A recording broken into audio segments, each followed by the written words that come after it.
Right guys, this is a little video to show you how you modify step-on bindings to have the latch on the inside comme ça rather than the outside.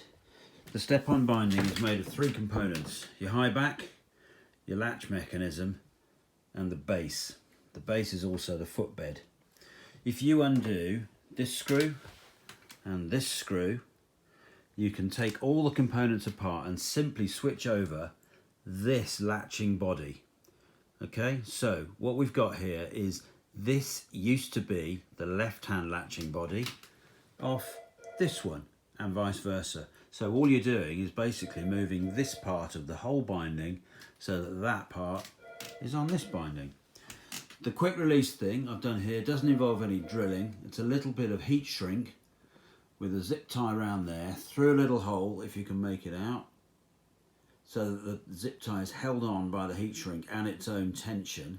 It runs then up to a little piece of tubing attached, again no drilling, to a small piece of semi-rigid tube, and then out to the end of the zip tie, to which I've added, if it will focus, two ends of another one which won't come off because obviously it's a zip tie, and they're held from slipping down by a little piece of more heat shrink which is shrunk on to stop them slipping down there. So what you've got basically is the ability to reach inside as opposed to outside when you're getting out of your binding, and also to not have to reach far down, right down to the lever. You can just pull on this.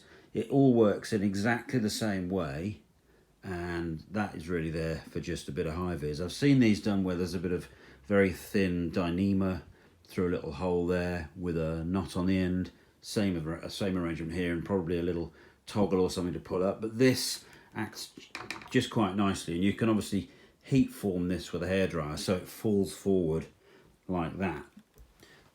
You still have to be a bit careful. I don't use a leash with these. I just have just literally swapped over the latch. So the high back is still the right hand high back, the footbed is still the right hand footbed, similarly left, left, and that was the one from the right hand side. But that's a pretty simple mod. I'm really pleased with it because obviously it's unobtrusive, it does the job perfectly, and the thing still works. Hope that's helpful.